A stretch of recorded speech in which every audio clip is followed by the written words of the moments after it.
Okay, Alison Scudds. Hello, welcome to the Process Podcast. Hello, thank you. I'm really excited to be here. Same here, same here. I mean, we've met one time before by happenstance back in January, and we're definitely going to get into that. Right now, we're in a bit of a time delay, and when we're here in Shenzhen, which is right across the street, essentially from Hong Kong, we're about a 16-hour time difference. So right now in Las Vegas, you're 2:30 p.m. Correct? Correct. Yeah, and I'm at 6:30, so I got my coffee with me and I'm ready to go. And I'm still Uh, on Thursday, right? yeah, you're You're Thursday. living in the future. I am living in the future and I'm gonna do my training session come hell or high water, even though I don't really want to, but we'll get to that in a second. So first thing I want to do is like I said, we met by chance January of last year, April of last year. But before we get into that, could you introduce yourself? Like if I asked you, and we're at like I don't know, a cocktail party talking about like literature and whatever, like how would you introduce yourself to me if I don't know you? Well, I would say hello. My name is Alison Scudds. I'm a professional CrossFit athlete, and I've been doing the sport of CrossFit for Mm, almost 10, 11 years now. This is my 11th CrossFit Open. I grew up in Columbus, Ohio, and mm. then I went down to school in Miami, Florida at the University of Miami. I was like a competitive all-star cheerleader for over 10 years. Oh, nice. I have a degree in biomedical engineering. And once I was graduating, that was kind of the same time I found CrossFit and fell in love with CrossFit and decided that I really wanted to try to go all in to become a professional athlete. And so I kind of like put my degree in my back pocket and Yeah. started coaching and programming and, doing odds and ends to make ends meet while chasing the dream of, making it to regionals and hopefully one day the CrossFit Games.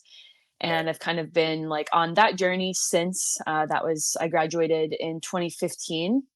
Mm. So kind of since then, those last like 8 years, I guess, have 7, 8 years have been like more serious competing and progressing. I've moved from Miami to the Bay Area in Northern California. And then the Oh, last okay. 2 years, I've been living in Las Vegas. So going all the way from Columbus, Ohio. Mhm. First of all, are you like a tried and true like the Ohio State like kind of fan, or is that where your family runs? Yeah, I mean, we're from Columbus, so I kind of everybody is there is like an Ohio State fan, Buckeyes, everything. Yeah, But yeah, like I said, I did go to the University of Miami, so my that's dad why I was always asking. I was like, my dad what are always your said allegiances like lie? because they're kind of like rivals, and he says that he'll root for them when I was there, but he's a true Buckeye at heart. Right on. And then you said you did all-star cheerleading. Yep. Um, So when I was in high school, I almost did cheerleading, and then I got into wrestling instead. So I'm not really Hmm. sure how that happened. Yeah. So what's the difference between like I guess what I would imagine cheerleading is like at the high school level and all star cheerleading? Just because Yeah. I don't know. Mhm. Yep, so their all-star cheerleading is kind of just like what you would consider, like, outside of the school system, it's Mhm. kind of like club cheer, if you will, like, a lot of sports Yeah. have those types of, things outside of schools, so that's pretty much what it was an outside organization, and we did competitive cheerleading, so, there's not it's funny because they're both things are called cheerleading, like the kind of the sidelines cheerleading and then Sure. the competitive cheerleading. But they're actually pretty different. So for all-star cheerleading, you don't like, cheer on another team basically. You have like a routine that you Yeah. perform with your team and you go around there's a bunch of different divisions and you go around and compete at different levels for that. Mhm. um, some schools do have competitive teams as well, but they're kind of like different divisions. And even it's a really new sport also. And even in the last 10 years since I haven't been competing, there's all different divisions and stuff. Yeah. But it has been kind of slightly more mainstream with the Cheer Netflix documentary. If you ever watched that, I did watch Bring It On in the Yeah, early Bring It On was kinda like early 2000s. days, very similar. Actually, the team that I, cheered for, like, the reason why I moved down to Miami was to cheer on one of the best programs in the world called Top Gun All-Stars, Hmm, and, they actually their team back in the day, like, what was, like, the stunt doubles for, like, their big, no like, way. main routine, so So, that I mean, is I'm just obviously. wondering, like, when was the last time you talked about your cheer career? Has it been a while? Um, actually, coincidentally, I had another podcast this morning that I was on, and No way. so I was talking. Yeah, haven't been on a podcast in months, but happened to have two in the same day. Love it. But so I was Yeah. talking a little bit about then, but yeah, it's honestly it's like one of those things that was like such a big part of my life, and Mhm. like looking, I have a lot of dreams. I think I recently had like a dream about cheerleading, and it feels like one of those things that was like almost in another life, you know. Yeah, I mean, would you say that I mean, that was the inroads that you had with starting CrossFit? Because, there's probably that high level gymnastics element of competitive Mhm. cheer, right? Was that something that made it easier for you to kind of get into the groove with the sport of CrossFit when you started? Sure, yeah, I think that, like, I was always an athlete growing up, and especially doing like, all-star cheerleading outside of school, like, it's pretty much a year-round sport. You know, you have Mm, your very much like CrossFit, like, you have your competition season, but, like, you're still training in the off season, and each season right. you try out for a new team and have new teammates and then start creating kind of, like, your routines, and you have different choreography, camps and whatnot throughout the year. So it was very serious, you know, it wasn't just kind of like a for fun thing. And it was very fun as well, but it wasn't just like a weekend kind of thing that I did every now and then. It was like every season, like I was training pretty much, you know, 2, 3 times a week, year round, and then traveling and all of that. So I was Mhm. always a very driven and like competitive athlete. So I Yeah, think when I was in college, my first year, I was doing Top Gun, and that was kind of like, you know, the pinnacle, like my childhood dream, basically, that I was living. And I kind of felt like after that first season with Top Gun, I was like, yep, I kind of like checked that box and was kind of moving okay. on to other things in my life and different interests, in school and whatnot. But I think that when you know, retired from that, I was very much missing that physical, like goal and endeavor almost. And so I was definitely like looking for something to fill that void. Like, Okay. I was working out and doing like spin classes and like hit classes and all this other stuff. And actually my coach at Top Gun, he was like kind of early days into CrossFit, and so with like our training, you know, outside of like the sport specific stuff would be kind of similar to like I see. CrossFit workouts, and Right. obviously not with like the weightlifting and stuff. I Mhm. wish that it would have, because I think that that's something that's like underutilized in the sport of cheerleading actually. Mhm. But, um but yeah, just kind of like similar stuff like that, and I didn't even really know about CrossFit as far as like a sport. It was more of like an Orange Theory thing to me, like, "Oh, it's just like a training Okay. methodology." And you kind of got into it, like, by osmosis through your coach. Yeah, well, that's where I was first introduced to CrossFit, but I wouldn't say that that was like when I was like started doing CrossFit. So that I had about a 6 month period from when I retired to cheer, and was just kind of like messing around in the gym, you know, Mhm. doing like basic lifts of like deadlift, press, and bench, and bodybuilding, and Yeah, all that right. stuff. Um, and then I met, Dylan Militsky, actually. He's, like, the owner of, Loud and Live now, and at the time, we were both Okay. resident assistants at the University of Miami, and, we became friends, and he was like, "Oh, you should check out this competition that my gym is hosting this weekend. It's down at Bayfront Park," and it was Wadapalooza. Was it, like, the And first one or something like that? What back in earlier not the first one, but back in the day, I think it was yeah. 20 that would have been 2013, I believe. Um, and so I went, and that was kind of the first time I had ever, like, seen CrossFit, and I was, like, it was, like, love at first sight, you know, seeing, like, women doing, like, bar muscle ups and Mhm. box jumps, and I was like, "I wanna do that." Nice. Do you remember And what your first, CrossFit workout was? Not like it wasn't like a super like benchmark, workout like that. I Yeah. remember Dylan was kind of like teaching me some of the like movements, and we did Mhm. like some sled pushes. It wasn't like something that was super specific. Like day one, I showed up and did Fran or something like that. It That's was the more classic like stuff. a slow like introduction to like the movements, and you gotta kind of have to go through like the fundamentals Right. and learning like all of the new stuff. Um, but yeah, it was definitely something that I knew that I wanted to compete in, and I didn't know like how serious of a sport it was, but I was like, yeah, I wanted Mm. like at next Wadapalooza, I'm gonna be out there doing like competing. Is that exactly what happened? Yeah, I actually competed before that. Wadapalooza wasn't my first competition. I Mm. did the Crush Games, which was like another pretty big one down in Florida at the time, Yeah. and yeah, I was basically hooked. Nice. I mean, for you, was your progression through the different skill sets of CrossFit? I mean, from the weightlifting, I mean, gymnastics sounds like the most relevant background, and then Mhm. just aerobic capacity. Was it something that you were able to kind of get into pretty quickly, or was that a long road over the course of a few years? Like, even when you were competing, did you feel ready to compete? Yes and yes. I felt like I Nice. was, with especially with the body awareness, I think that is a Mhm. huge thing coming into CrossFit because you're just learning so many new movements that you've never done before. Okay. And so being able to pick up that stuff quickly, I think was something that I definitely excelled at.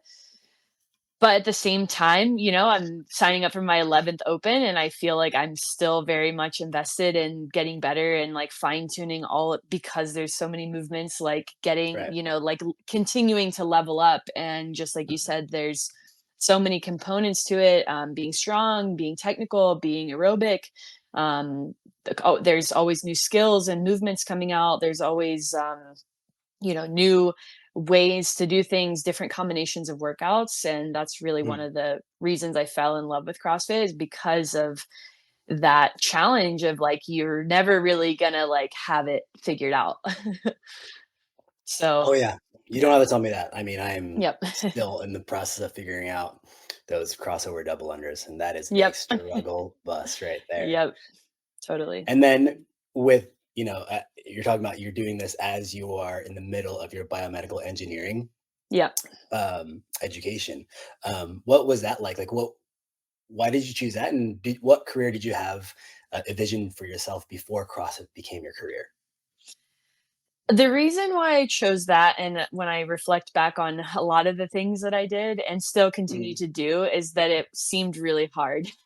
And I was obviously I had kind of like I Awesome. liked science and I liked math, more so, those were kind of like subjects that I excelled in and Mhm. found interesting and had really good teachers and good exposure in high school. But I was like, that sounds badass and that sounds really hard. Like, I wonder if I can do it. And that was honestly probably the main thing that led me to it. Mhm. Because I didn't really know exactly what career I wanted to have. Sure. And I was still kind of there. Biomedical engineering is a fairly new degree also, and it's was Mhm. at least when I was in school, it's still kind of like finding its way of like where you can go with it, and there's a lot of different routes that you can go with it. Mhm. It's kind of like the CrossFit of the engineering degrees. Like I Oh, felt wow. like That you makes like it sound super you cool. learn like a little bit about all different aspects of engineering. So I see. I didn't feel like super knowledgeable on one area, but like, I would do a little bit of computer programming, a little bit of like circuits and electronics, biology, obviously Mhm. physics, chemistry. So I liked that aspect of it too, just getting to learn so many different subjects. Yeah. But I think I would have seen myself in kind of like a hybrid position of like not totally R&D, but somebody that could kind of like speak the language of, the science and the engineering and like, bridge that either to like the business side or customer side or something like that. But Okay, great. So biomedical engineering, is that something like when we talk about like CRISPR and gene editing? Is that in that field?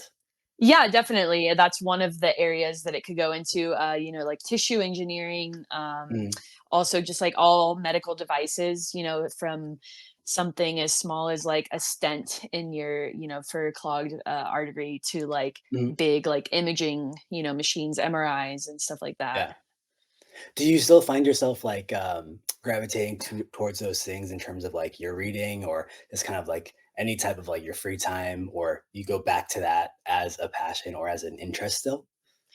Not like super specifically. I think in general, like medicine and like biology, chemistry, that kind of stuff like does Mm, like spark my interest. But I think more so than anything is just like the problem solving side of things. And just science in general, that stuff sparks my interest. And more so like especially being an athlete, I think the stuff like tailored to self like mm, physiology and psychology and things that like science in those terms is less okay. so than the cutting edge technology of like medical Mm. devices and gene editing and stuff like that. Okay, cool. I mean, it's just so funny when you think about like your life path where you are Hmm. today, looking back that through line from where you started and what you intended to be, right? Hmm. Like Yeah. I have a teacher major, and I mean I did do teaching, but now I'm totally in the fitness realm where Hmm. I can use that a little bit, but then for Yeah. the most part, like, whoa, I totally thought I was going to be something else when I was 18, and Hmm. here I am today, and it's just always interesting to see how everyone kind of travels through life in that regard, you know? Yeah, and I also think people have very different like kind of like projections of like where they would see themselves or like for myself, I don't feel like I had like a specific thing in mind. Like I was very Mm, much led by like my passion of cheerleading. Like it was very like, okay, I love doing this and I want to do it at the highest level. And so how can I do that? I can go okay, move to Miami, be on Top Gun, and like I'll still be in school. And then so now it's like kind of the gotcha. CrossFit thing. And so I have less of like, oh, in like 10 years, this is like, specifically like the career that I want to see myself in. Like at least for right now, like I feel very focused on like achieving my goal of making it to the CrossFit Games and Mhm, more like fluid along the journey, I guess, of like, I don't know what next year will look like or 2 years from now. Like, and that's okay, yeah, yeah. right? Nice. So just kind of be in the moment, like, be very Hmm. present in the moment, but just Yeah, kinda take every day as it goes, right? sure. Yeah. Love it. So that's Alison Scudds in a nutshell, a pretty big nutshell, Yeah. or in a buckeye, however you wanna call it.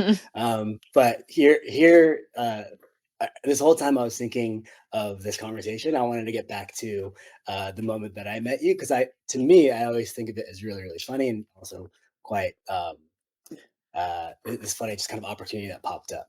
Mhm. So for me, I ended up at CrossFit Rhino after a pretty long traveling stint from I was in Charleston for my cousin's wedding, and then I Mhm. had a 5 a.m. flight, and then I knew that, and that was the same night as the wedding, so we decided I just can't sleep. I'm gonna miss my flight. So when I landed into Vegas, I probably had like 2 hours of sleep on the plane, and I just Googled the nearest CrossFit gym, and I saw that Rhino was like it was nearby and Yeah. it was huge. Yep. So then I dropped in, and then there was a class going on, and the class was like a 40-minute, almost like a gauntlet style workout, and then at the end, I was pretty much spent, and I was gonna be ready to go to my hotel for Mhm. this conference that I was doing at with my old corporate job. But I wanted to get a fit aid, and then I went grabbed it from the fridge, and then there was a standing desk where you like buy stuff. But I didn't know this technology for some reason, and I was like struggling with it. And I think you're in between sets of doing some type of exercise, and then you asked me if I needed any help because it looked like pretty obvious that I was struggling pretty hard with technology at that time, and the moment you offered help, I knew exactly who you were, and I didn't know what to say. I was like, yeah, I don't know how to use this. You kind of helped check me out with my fit aid, and then I think we just got to chatting about why I was here, and I was Mhm. working for this company, and then it was just like a fun conversation. And then the company I worked for, we worked with drones, and then you introduced your boyfriend Ralph to me, and Mhm. then we were talking about drones and stuff, and they got really into it, and then I was like, cool. And then you guys offered to like work out with me because you guys were just about to do a team workout with Yeah. underdogs. And I was like, I can't say no to that. Yeah. So then you guys had a long, long workout. So I remember it was not only you and Ralph, there was Alice Kazan, and she was like lifting like 500 pounds off the floor. It was crazy. And As she normally then is.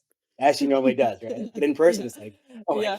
God. And then we get into some hard intervals, and then Justin's there, and he's like super focused, and he's got like that shiny head with a nice white beard. I'm like, oh God, what's going on here? And then there are a bunch of teens who were like doing like legless rope climbs, like I don't know, if they're doing like 5 reps a minute or something. And then we had to do echo bike work and toes to bar work and bar facing burpees. And then there was a guy from the media team who was filming us. And then I was like, oh my God, just don't look like an You're asshole. like, "How did I Just get do here?" not. Exactly. And then we finished that, and I was like, all right, that was cool. And then we started doing some skill work with crossover double unders and some handstand push-ups and then some pegboard ascents and stuff like that. By the end of like maybe 3 hours of working out, I probably slammed like 6 fit aids just to survive. Um, and the whole time Ralph was wearing a boot because he messed up his foot a little bit and he didn't want to mess it up for like semifinals or something, Yep. and he was kicking my ass while wearing a boot. And I was like, what is this?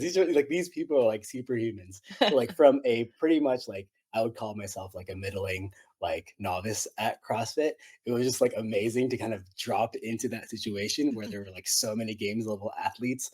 And that was just like wild to me. And then the last impression that I got was like, you guys were like the nicest people. Talking about just like you guys were asking me a lot of questions about myself. We started talking about just like you guys took some trips with Mhm. flying this drones and like some funny stories that you guys had Almost there. crashed the drone. Well, Yeah, did crash the drone, almost totaled it, but exactly. luckily was able to And recover it. yeah, and then it was just like so fun just being able to kind of hang out with everyone and just have a good time. And then I was like, wow, I don't know what could top this. So I was so glad to have met you guys, and I'm so glad to kind of just see all that unfolding and seeing what that CrossFit, like that full time CrossFit life is like. And to me, it's like Yeah. it's a lot. It's a lot. So Yeah. It's cool to hear it looking from your in, perspective too, because that's kind of like our everyday, but I'm glad that our paths did cross and we were able to, have give you that experience and yeah. now have this friendship from.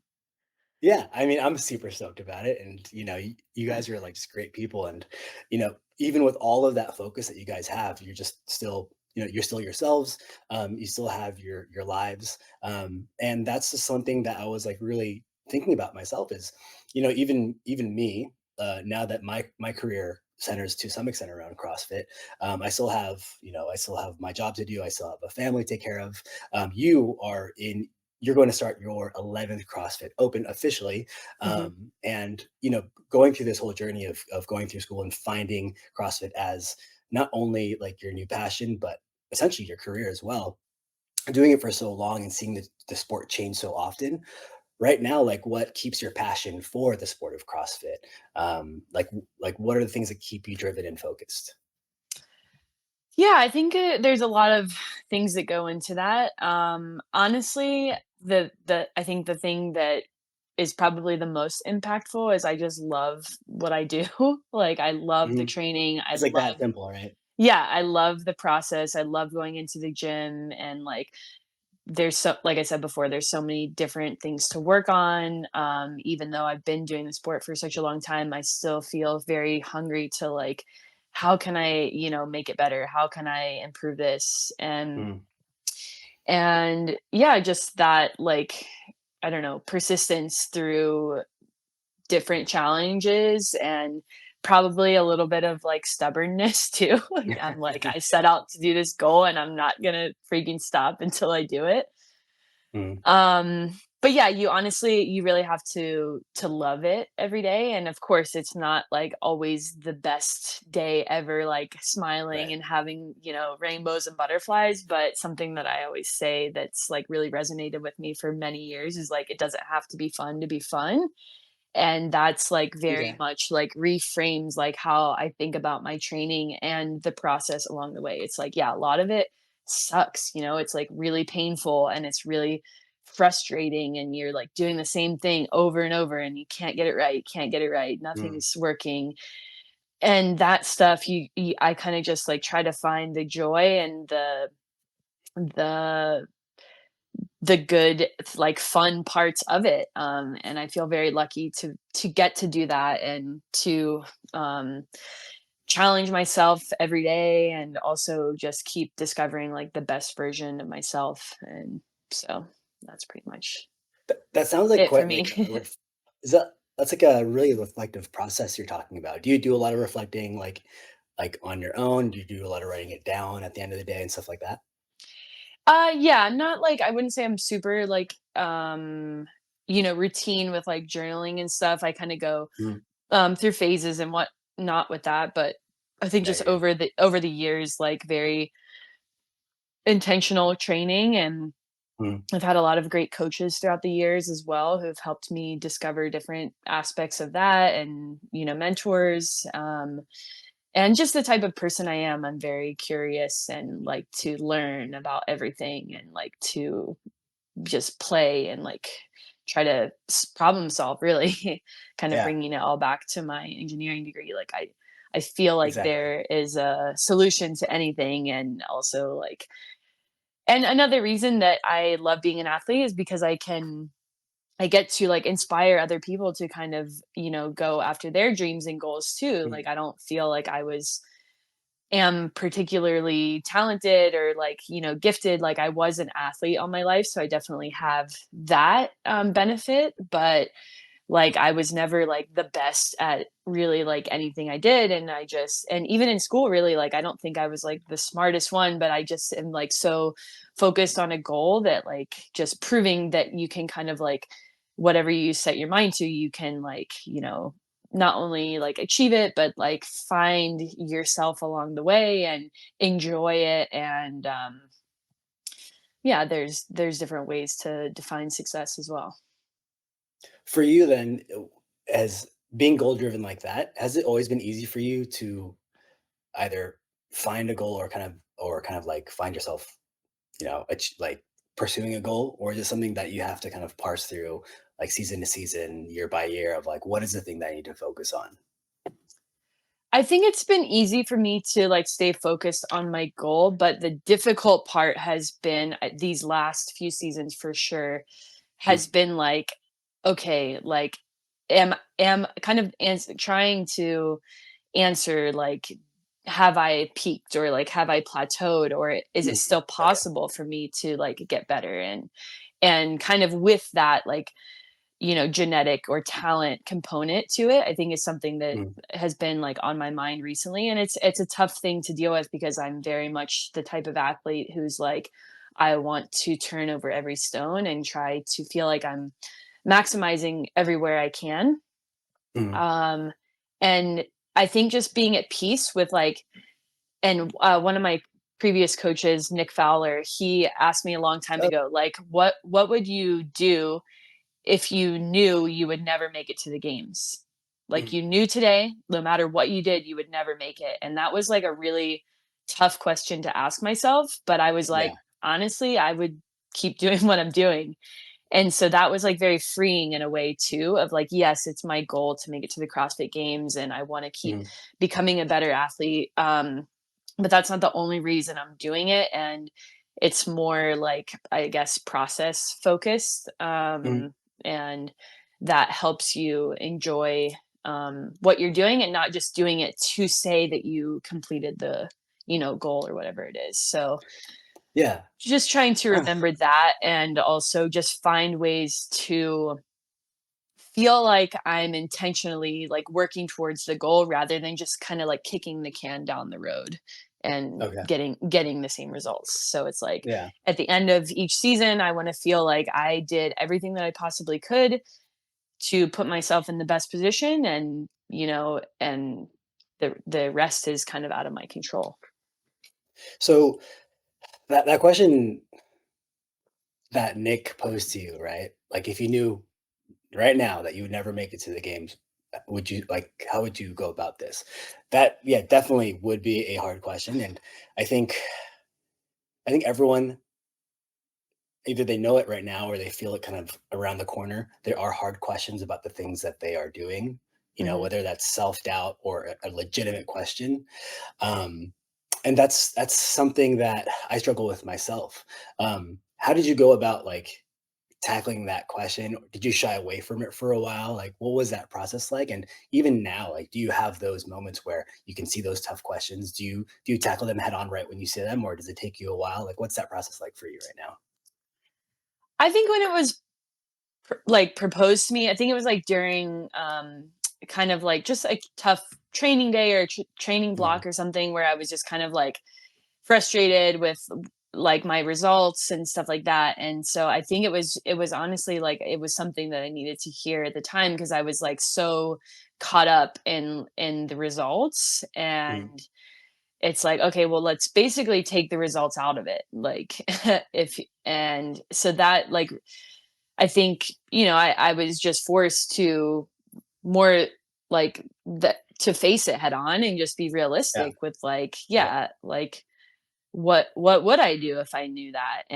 mhm, And I just kept coming back and like I answered your question before of like I just love the training. And obviously going after a goal is a component of it, but it's not mhm, like my true like my sole, worth is like where I place. There's so much more to me as a person than even just being an yeah, athlete, let alone just my yeah. results as an athlete. So I spending think, time yeah, just like developing and thinking of that. And um just also being, I think, like realistic with yourself. And mhm, like I think a lot of I saw this post the other day that it really like I had never heard it really put that way of like mhm, people oftentimes don't take themselves seriously enough, and because like they will tend to like kind of self-sabotage in a way to like not fully commit to something, so they kind of have that mhm, out of like, oh, it didn't work out because I didn't really care, or I wasn't yeah, really trying and stuff like that. And for me, I don't know where it came from, but I was like, no, I'm trying 100% and I really care, mhm, and like this is really important to me, and I don't care about the well, I do care a little bit, I think we're all human, but like I try to disassociate from like what the failure means. It's like yeah, you can only achieve something by failing because you learn what not to do. And so mhm, I think I've been very failure like positive, like it's part of the process and right, okay with failing. And I kind of like joke that like my number one goal is to make it to the games. And if I don't ever make it to the games, I want to be the athlete who's like tried the most times and fail. Oh, so, like, you're basically like the Rudy story is what you Yeah, mean. exactly. Just it's kind of like something funny, but just, just like I want to be known for like giving my best effort and like doing it Mhm, unapologetically and not worried about failing and messing up and looking silly. And there's yeah. probably people out there that'll be like, "Oh, you've tried that many times, why don't you give it up?" And I'm like, "Well, I don't want to give it up. I want to keep trying."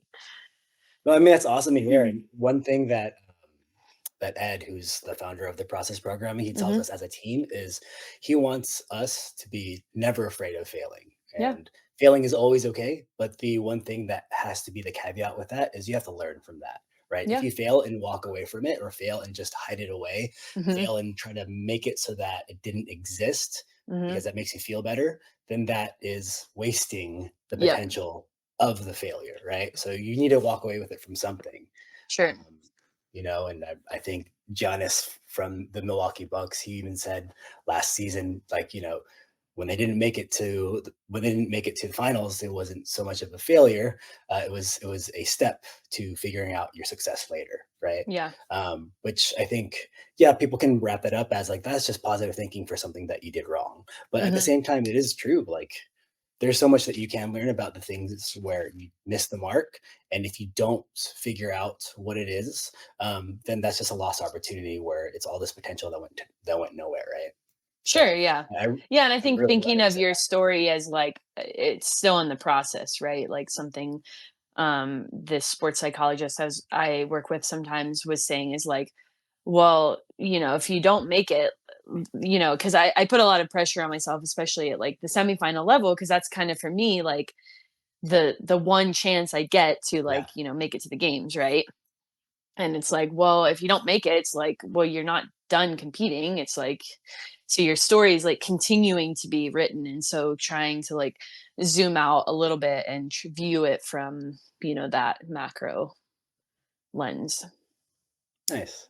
Um, Switching gears a little bit, I just wanted to hear about your take on something with CrossFit itself. Is we know about your process going through like regionals and semifinals. I think you've done 3 semifinals so far. So you've been in the game for a while. One of the things that we also know you of, if we're in CrossFit, is that you've been on the demo team quite a few times and doing the the movement standards and everything. Yep. Um, and this is something that I always wanted to know, and I don't know how often you get asked this question. Is when you do like the videos and the photo shoots. Obviously, this is before the open. Mhm. So, to what extent do you know the open workouts and the movements included when you're doing that stuff? Is it like my assumption is maybe they just ask you to do a bunch of stuff and then they never tell you which ones are going to be actually in the open. Yeah, I think each year is probably a little different that they do it. So there's a couple different projects that I think you're referencing. Mm, One was like the movement database. So me and Tola, and I think there's like a couple other athletes too, but they did it on a different day. We yeah. basically went in and photographed every single movement that they could think Okay. of in every variation. So those are where are what's kind of like on the document of like all the movement standards and stuff. Okay. Of like, start of the rep, end of the rep, good Mhm. rep, all of that stuff. So that was very much like totally separate from the open, just every movement you can think of, just like six Okay. hours or maybe 8 hours, 2 days long, just like over like Oh gosh. taking all the different variations. So Mhm. they can kind of have that database to use. Um, I was curious though because we were wearing a Noble for that, so I was like, "Oh, I wonder if they're gonna have to like redo that whole thing Oh gosh. Okay. since Got it's it. not a sponsor." But who knows? We'll see. I guess this year in a couple weeks. Mhm. And then um, the year that I did the open demos, that was kind of like I think that was 21. So it was like Mhm. kind of during still like some COVID restrictions. Yeah. And 100%. I was, very close. I lived really close to where CrossFit HQ used to be and where the ranch used to Mhm. be. So I think typically, they have more of a pool of athletes to kind of like choose from to help test the workouts and demo the workouts. But that year I tested and demoed the open workouts and as is pretty much. Okay. But the open from open to quarterfinals, it's like such a huge amount of like athletes that go through. So I think that they were just like fine knowing like it's not Mhm. like I was like practicing the workouts. So Yeah, I yeah. think they kind of made an exception for that year, given that there Mhm. was like a pandemic kind of going on and it was like really difficult to get Everything was other. crazy, yeah. Yeah, for sure. But I do think, it's probably different every year. The structure of the season is very different every year. Like obviously they wouldn't be doing that on the year that you could qualify directly to the games at, like Mhm. and Yeah. because that would be like an unfair advantage. So I think yeah, it kind of just depends year to year, but that just happened to be the circumstances of the years that Yeah. I was grateful to get to do that opportunity. Well, yeah, Yeah. and I don't know how much pleasure or, like, you get out of this, but one of the iconic photos is of the first year The wall walk. 21 or 21.1, the wall walk Yeah. standard where essentially now it's a meme, we're just face down onto the ground.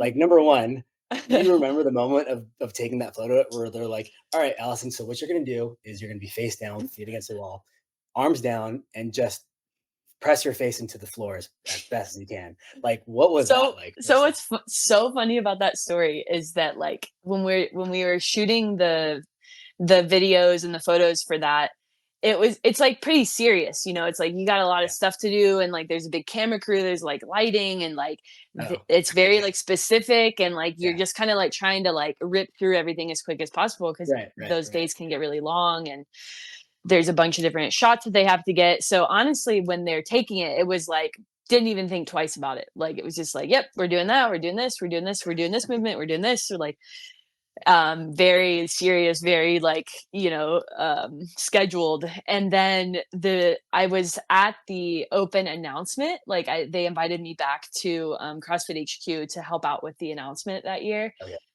And I was just kind of like hanging out a little bit beforehand, and I went up to see my friend Emily, who works for CrossFit, and she was like, "Oh my God, look at this picture!"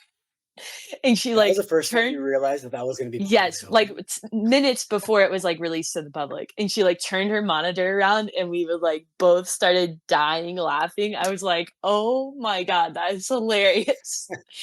And, yeah, it was, like, minutes before, the whole like, everything was released, and the wall walk was announced for the first time, and, like, the Oh movement gosh. standards, and so that was, like, a pretty hilarious moment. But I love, any comedy in stuff that is kind of like serious or whatever. So that was totally on brand for me.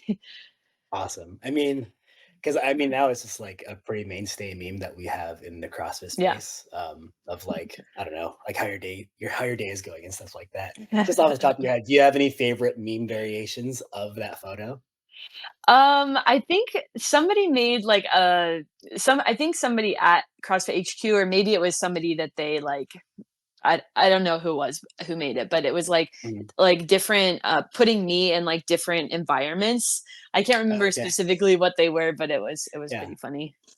Usually like you like planking at like Yosemite or something like that, just like Exactly, random exactly. places. Yes. Amazing. I mean, I mean that's part of like the fun and like why we keep coming back to this is to your point, like you need to take yourself more seriously if you want to really pursue your goals and your Mhm, dreams in this sport or in any endeavor. But at the same time, like there's so many opportunities just to like be an idiot and like mhm. really have fun with it, right? Yep.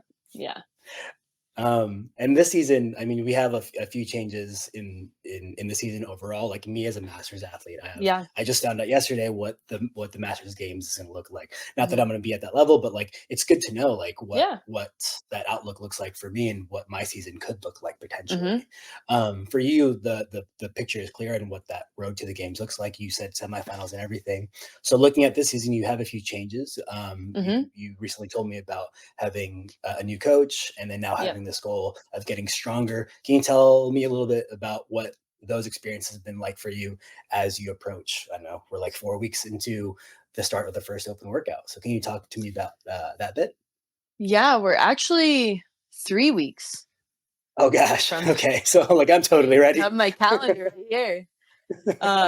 Yeah, 3 weeks away from the open as we're recording this. I don't know when it's gonna be, released, but yeah, basically after semifinals, I had kind of always been on the smaller side of the, Mhm. games average female athlete. And of course, there's outliers, but I just had kind Sure. of had this, and I feel like the sport is a little bit more strength bias now too. And Okay. especially this year at Absolutely. semifinals was very heavy.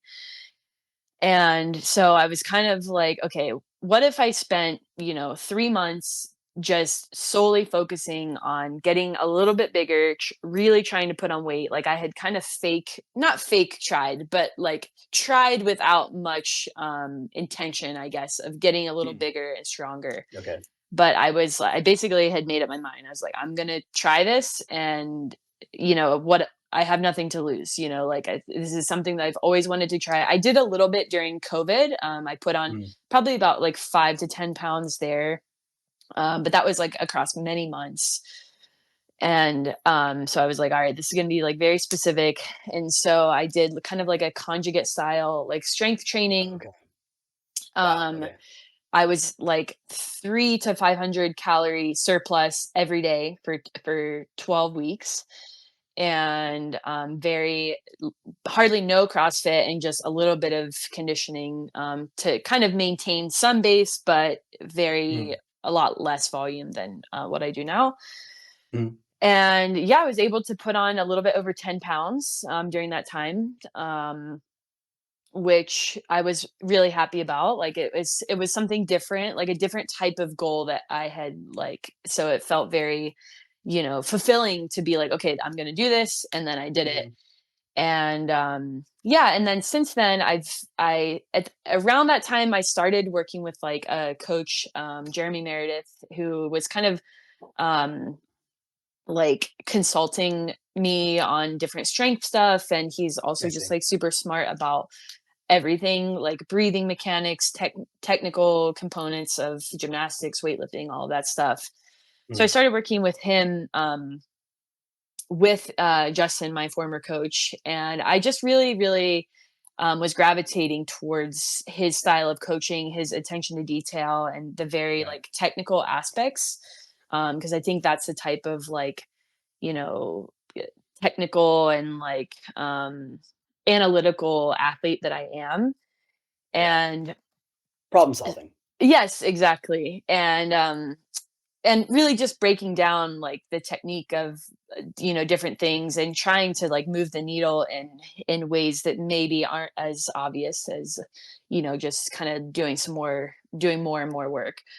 Mm, So yeah, I just really was like resonating with that, and basically about 2 months ago, him and David Spur, I took them on as like kind of my full-time coaches, mm, and they both coach Brent Fikowski as well, and I've known Brent for quite a few years, and just really like admire his career as an athlete and how he thinks about things, and I think it's very similar to my mindset in a lot of things. And so sure. yeah, it's been a really awesome fit so far. They both live in Canada, so they are Mm, remote, but it's been an awesome experience. Nothing too crazy, like different about the training, but very small changes. Like I've really been focusing on my weightlifting technique and just mm, getting a ton of like technical feedback on that, making small changes. I've been doing like hours and hours of like technique work, like barely going over 80% in my oh, Olympic wow. lifts, and just really dialing in that. And then I've been doing, like we were talking before we started recording, just a ton of conditioning, specifically Mhm. running at like very low intensities. And we were kind of saying before the podcast started that like even when CrossFitters think they're going low intensity, they're Yeah. probably not going that low intensity. So We're just just used to suffering, right?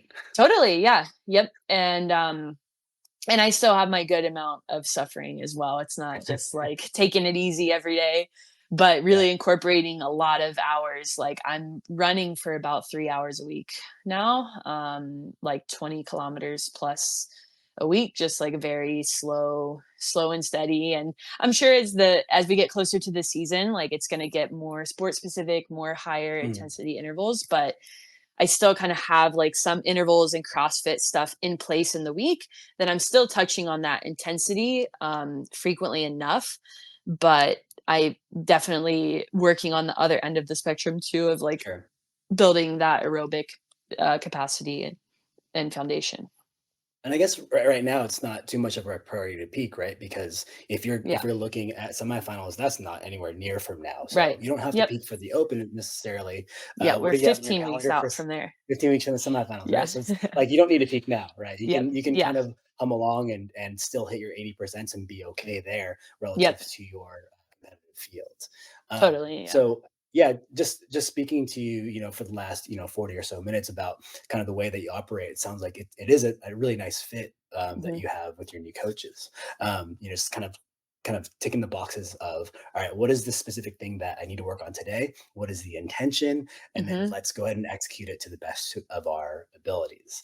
Yep. So that's really nice to hear. I think the other thing that's really nice to hear is I think about this sometimes of like CrossFit as the sports, as like the spectator sport, right? Because you have Yeah. your NBA, you have your football, you have all these sports that have their compelling stories, and Hmm. I think CrossFit has always struggled with that part. So the public creates the stories in the sense of like, all right, so what's exciting? What's the drama, right? So Yeah. it's always like, all right, what's the beef that these athletes have with each other? So then Roman Krenikov, Jeff Adler, like they hate each other, and it's like it's probably super and we just want to project the drama, Yeah. right? Or it's like The beef. tabloid version. Exactly. It's like Yeah. the National Enquirer of CrossFit, or it's like, Yeah. oh, this person is actually not that nice. Like they're only nice for, or this person's a lot better than they are. Like Yeah. making these like little drama arrangements. And then the one that is always like, all right, that is so CrossFit is like athletes against the teams that they were on. Like I Mhm. remember one specific one was like Jason Hopper after the CrossFit Games. He didn't post anything about HWPO, and everyone's like, "Oh no!" Like him and Matt had like a falling. Like, Yeah. and then it's like he's on the team still. Yeah.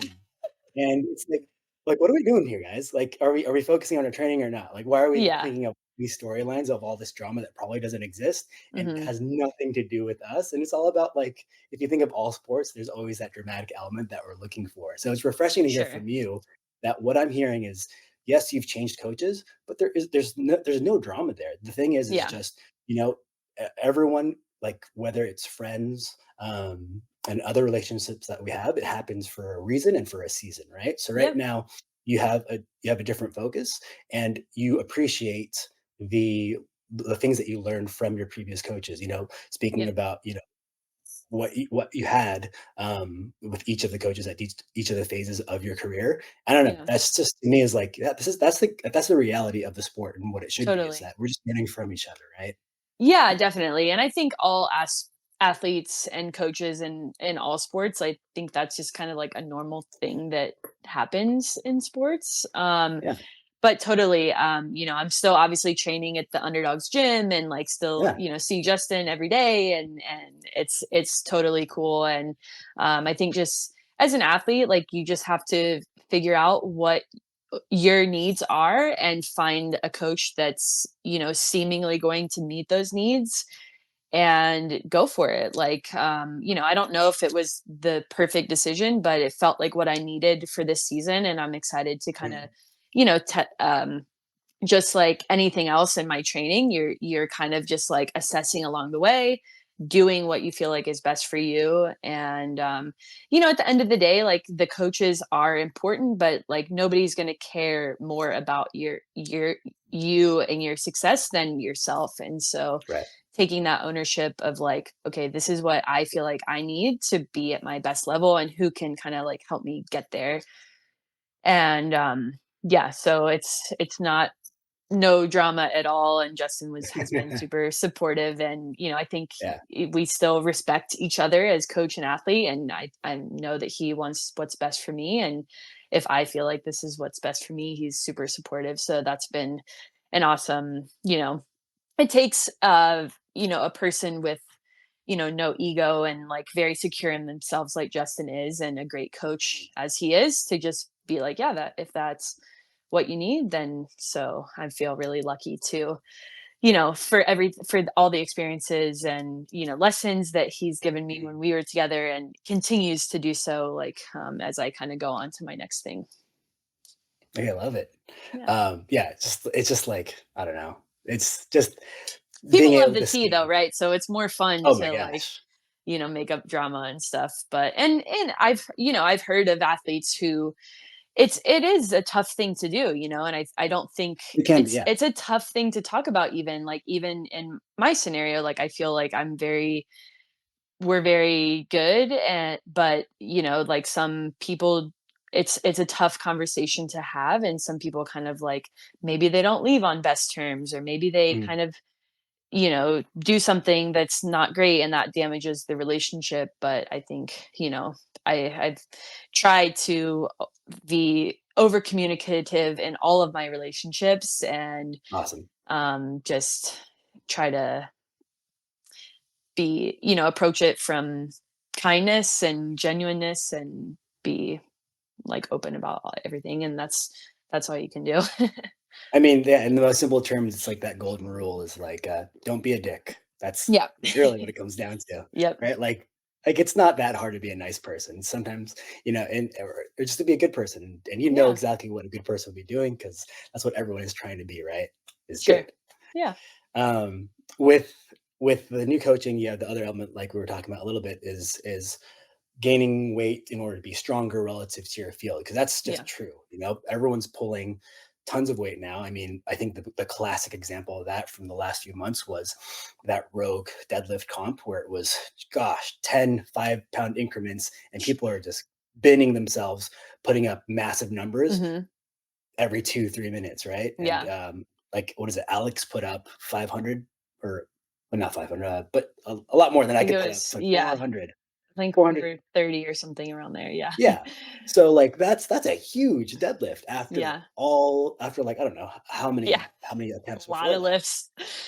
I couldn't So so he a funny story on Yeah. that, I was watching her compete, but I Mhm. missed that event for whatever reason, and I happened to see on Instagram, like, what she like, her top winning weight, and I was like, "Oh, Okay. I'm gonna go back and watch, it's gonna be so good," and I saw them at, like I forget exactly what she hit, maybe 430 or something like that, and they were Mhm. at, like, 280, and they're going up by 5 pounds, and I was like, what? Like, she that's a lot of lifts to go still. So that Exactly. I think that aspect of it was more impressive for those athletes than the total weight that they hit, you know? I mean, yeah. I mean, the loading scheme on that is just insane. Yeah. Um, for you, getting bigger and stronger, we're talking about running. So, have you noticed any physical effects of having, more weight as you get into this next season? Yes, I think that when I was back in, I guess, like, July, August, when I was, like, kind of in the thick of the bulk, like, Mm, getting doing muscle ups and running, those were, like, definitely two of the biggest, things that I noticed a difference in, like, I just felt heavier. mm, But just trying to I felt very committed to the process and just like, "Okay, like, this I am heavier and I'm not used to that weight yet, and I'm not" it takes time to develop strength, and so, like, I'm not gonna be able to gain strength as fast as I'm just gaining body weight and just, like, feeling normal in that body weight, and so mm, just trying to remind myself of, like, it's a long season, and, like, I committed to this for a reason because I wanted to try something different, and I didn't wanna yeah, just keep kind of, like I said before, kicking the can down the road, exactly. and just being very, like, patient and trusting in the process. I think that's kind of like a cliche saying, but it's so But true. it's super true. Yeah. Yeah, it's like I just yep, it doesn't feel great today, but just keep going, keep going. And it's not supposed to feel great because Mhm. I'm not trying to compete this weekend. It's and Yeah. again, zooming out and looking at the season as a whole, it's like, yeah, I could be,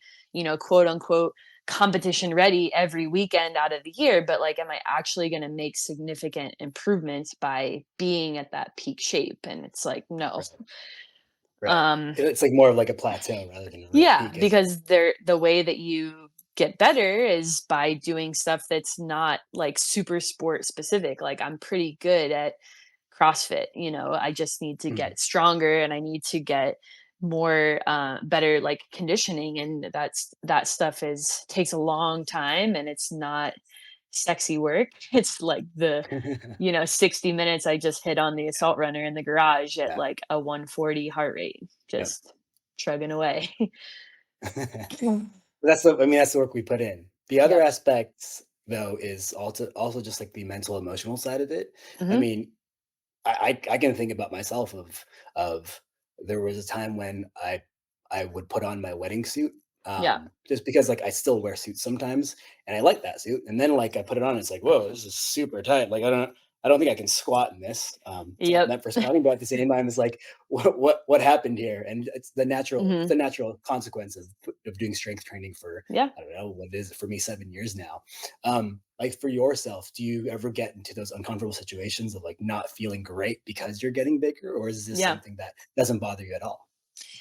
I think it's a little bit of both, like I feel very lucky to have had, parents who were very I don't know, just like uplifting, and I feel like I've Mm, always had like a very strong self-esteem and like body image, and luckily never like struggled on that aspect. But yeah, I think it's normal, especially in a span of like 10 weeks. That's not that much time to like mm, significantly change your body shape and size. And like, I definitely noticed changes. But for me, it was like I said before, is like, I was like, I am doing this and I know being 10 pounds heavier, I'm going to be 10 pounds heavier, like it's mm. just like that's obviously I'm going to be bigger and that's kind of Yeah, my goal.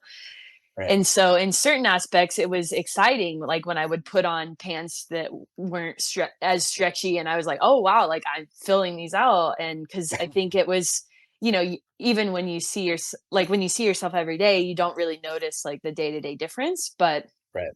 when you see those photos side by side, or you've put on, something, it was kind of like validation of like, oh yeah, I'm Mhm. getting bigger and that's my goal.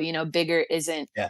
isn't bad. Like, and so just reframing, especially for women, I think that's a big thing, is like, you Exactly. hear the thing on Instagram of like, oh, don't get too big. It's like, why not? Like, what's wrong with being Yeah. big and strong? Yeah. And so like reframing that in some ways. And I mean, it's so I, funny you mentioned that. It's like when, like the common hesitation that women have about lifting is like, mhm. well, what if I get big? And then like that usually comes into the answer of like, look, like I've been doing this personally for 10 years, and it's Yeah. it's it's a struggle to get a little bit bigger. But Yeah, the other part personally, of you're that not is gonna like, get bigger. yeah. And second, it's like, wait, why is it a problem if you do get bigger than Yeah, you are right now? totally. Right? Like you're more Yeah. capable too. Yeah, totally. So I think for me, that was like, I am very specific and intentionally trying to get bigger. And so Mhm. by getting bigger, I was like, yep, I'm doing the thing.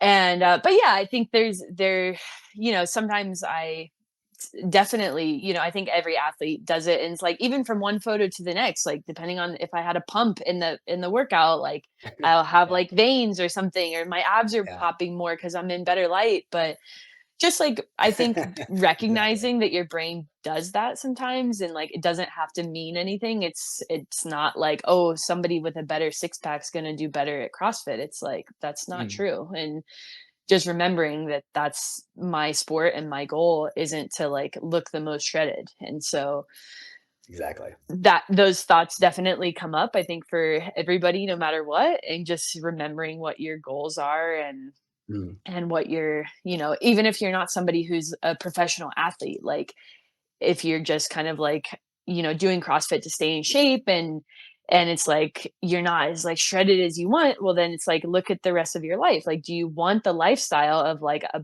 bodybuilder, or somebody who's like very meticulously counting their calories, or do you want like a Mhm. more flexible lifestyle? Like, what is your goal for Yeah. living the life that you want to live? And if it kind of checks in with what your goals are, then you're like, oh yeah, I'm good. Or if it's like, no, actually, I do want to be a little bit more lean, it's like, okay, well then you kind of adjust your lifestyle to fit Exactly. that goal. And just being realistic with your goals and what the lifestyle and actions that you're taking are. Yeah. Um, I mean, I it's like adopting that really just clear mindset of, all right, what is your goal? Is that really your goal? And then here Hmm. you go. Here are the things that you're doing. And if you're working towards accomplishing that goal, then you're all good. Yeah. And if you're not, either you need to make those changes to achieve that goal, or is that goal actually the one that you were looking for, Yeah. And are you being realistic of like what that goal requires? And are right? you willing to make those sacrifices, or not sacrifices, but just, are you willing to live that life? I think Yeah. people, like, maybe you get it too, but like, I feel like as a woman, especially with muscles, people are like, oh, I want your arms. And I'm like, do you really though? Like, do you understand like that it's like, the life that it takes, and yeah, so I hear that. But I mean, like just looking through kind of your journey in the last few months that I've been following you, it's just really cool to see that uh, you have that goal set in mind and you're achieving it and you're documenting it as well. I know social mhm, media does come with its like negative like comments from everywhere, for better or for worse, and then people speculating, and then you just being having the mhm, ability for better or for worse to just take that in. yeah, But at least from the outside, it seems like you're taking it in stride and you're still focused on your goal. And I really I'm inspired by that, to just to be like, you can share your story. And yes, there are going to be comments from left, right, and center, but focus on yourself and what you're doing, and what that goal is that they're working towards. And I just mhm. love that aspect of the journey that you're on right now. Yeah, thank you, I appreciate that. And I love sharing. And if if anybody, listening to this has any questions or anything about my journey, I love, Mm, chatting in the DMs. And I always try to get back to everybody who messages or comments on my awesome. stuff. And I feel pretty lucky that I don't get too many negative comments. So that's nice. And I try to just remember I forget what the saying is, but like, you can have 100 positive things, people like hyping you up, and then the negative comment is the one you're thinking of. So I try to just let those things go by, but I feel pretty lucky that to not have too much negativity on Yeah. there. And I just try to be as, open and realistic and honest as I can to share my journey in hopes that it helps others on theirs. Yeah, and I thank you for sharing your journey with us, in this podcast episode so far.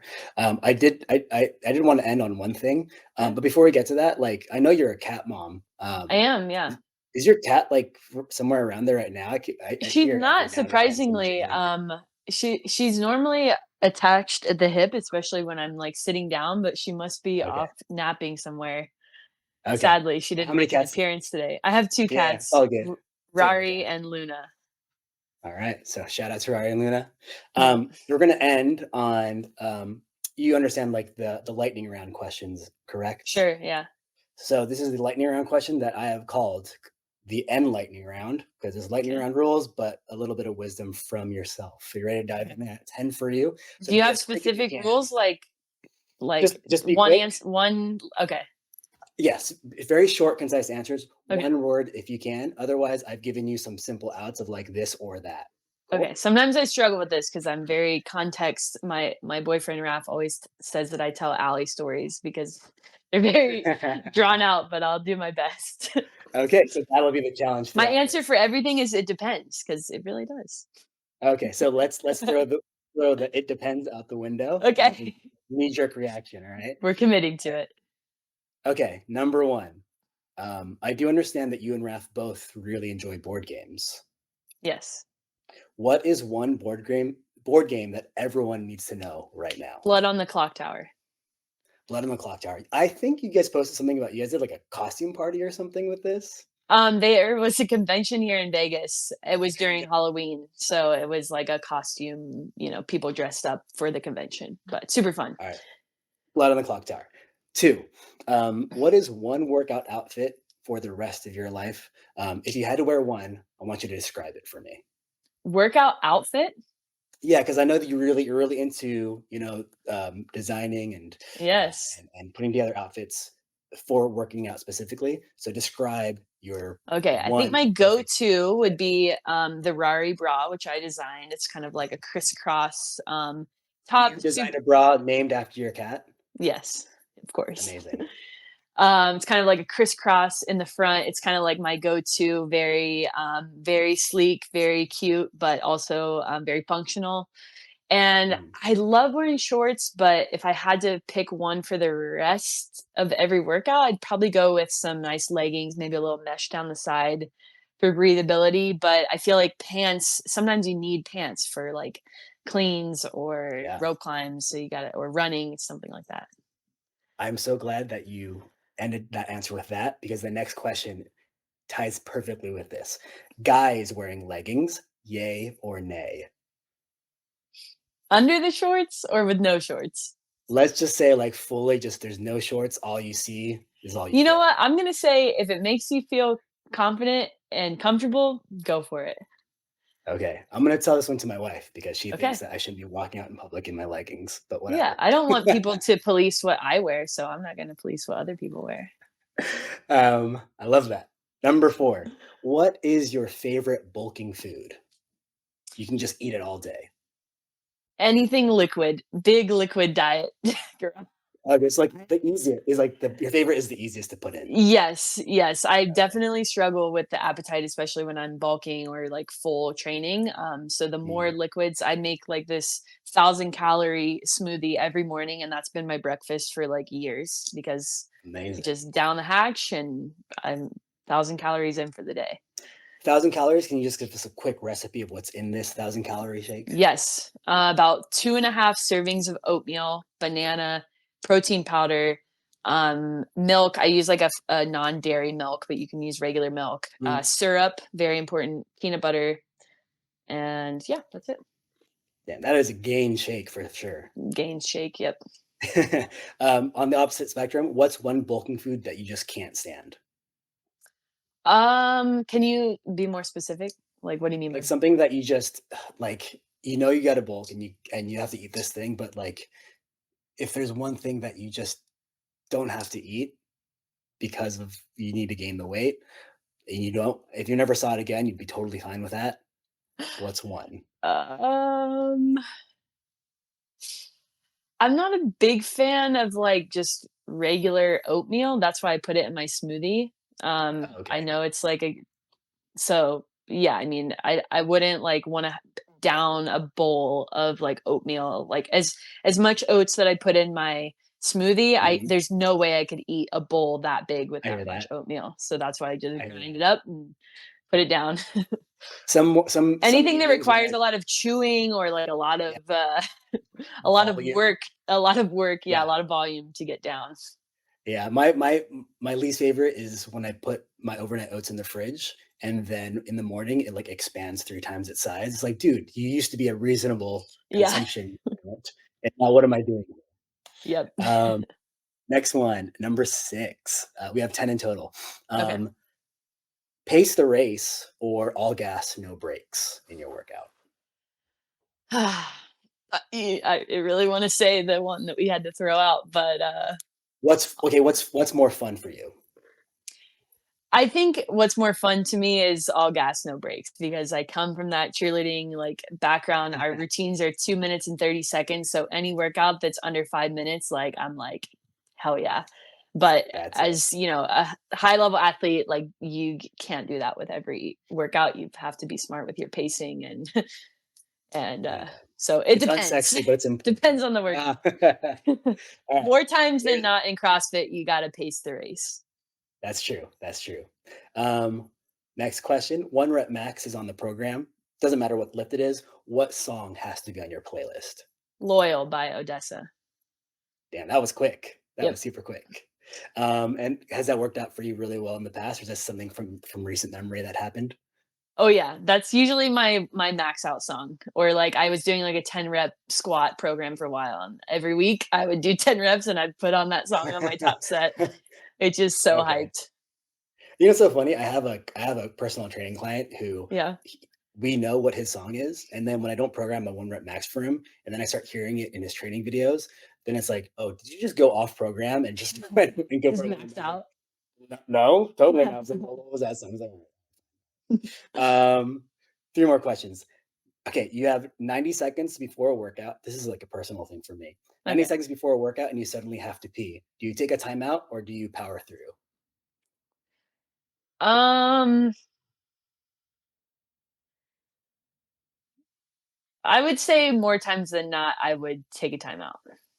Okay, Some that's the smart but being able to recognize, I know this isn't lightning, but being able to recognize when it's just nervous pee versus like, "Oh, no, I have, like, a full bladder," I think that's important because sometimes I'm like, "Oh, I have to pee," but, like, it's just I'm just nervous, and, like, I Yeah. don't need to actually go to the bathroom, so I don't even know the difference between the 2. I just feel like, "All right, there's something there. We gotta go." yeah.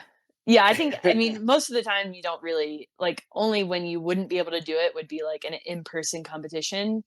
Mhm. And then you just have to trust that you're gonna be all right. Exactly, Or like, there is no timeout here. I strategically plan in bathroom breaks in my warm up. So I'm like, okay, I have That's good. 10 That minutes is until they good call me. I advice. need to like warm up here, and then one more bathroom break before I go down to the corral or something. Excellent advice for a competition floor. Um, as okay, I consider you an elite athlete with your resume and your accomplishments. But as an elite athlete, what single movement makes you feel so very not elite? Crossover templates. Oh yeah, that's right. It humbles us all. But do you have it right now? Like, can you kind of string them together a bit? I haven't been practicing them super regularly. I got to a point like, probably before semis last year where I could string together like, my best set was like 50, but recently I Wow. haven't been working on them and I just like I had them in a workout and I was like really, really struggling. So just it's one of those things that, like, you just have to keep up your practice with. I hear you. As much as you don't want to, it's Yeah. last question. Oh, wait, I have You're off. another answer for Oh, that too. Something that I recently just go did for it. was, I don't even remember what they're called, the deck squats. They did them at the Dubai. Oh, They have the yeah. kettlebell where you have to, With the like, kettlebell. roll on your back, and, Yes. like, when you're fresh, it's fine. It's, like, not that hard, and you're like, "Okay," but when you're When dead it's tired successful in a work. workout, Yeah. oh my god, you feel like the most unathletic thing ever. I would just, like, flop back on my back, and Yep. your legs are, like, up in the air in a straddle, and you're just, like, sweating and sliding, and so Yeah. that was, It's like that CrossFit movement where you don't want people who don't know CrossFit to see you do it. Yep, don't look. that's exactly why. Exactly Yeah. why we don't do this. Um, Last question. Your off season has been about getting strong. Tell us about a recent time you felt strong as hell. Um, I think when I PR'd my clean and jerk, not maybe like a month ago, it was yeah, that was pretty awesome because I not only did I feel strong, but I just felt very like dialed in with my clean and jerk technique. Mhm. Actually, like haven't missed a clean and jerk in I think like 4 or 5 months, and just the confidence along with the strength of like knowing what I had to do and doing it, and that was awesome time for like all of those pieces to come together. Nice. What was the weight on the bar? If you don't mind me asking. 232 and a half, I believe. Hell yeah. Pounds. Congrats. I don't know what that is in kilos, but That's like a one lot. mhm, 110 or Yeah. something. Yeah. All right. So then Alison Scudds' favorite workout will be for time 50 deck squats into a 1 rep max clean and jerk. Yeah, something like that. All right, it's been like awesome being able to talk to you throughout this time. I'm so glad that you had the time to sit down and talk to me after another podcast from your morning. But this has been a great conversation, and I hope people get a lot out of this and hear a lot about your story. And right there in the chat, we have your Instagram handle, but verbally, can you just tell us where we can follow you? Yeah, check me out on Instagram. My handle's ascuds. It's the same across all platforms: YouTube, TikTok, Twitter or X. Not super active on the other ones, but occasionally put some little bits out there on those other platforms. But like I said before, feel free to, I'm an open book on Instagram. Send me a DM. Just let me know what's going on. I love helping out and I love chatting to people. And yeah, Awesome. All right, Allison, thank you so you much. should you should put a link to the Loyal by Odessa in the bio too, so people can get hyped up if they need a new PR song.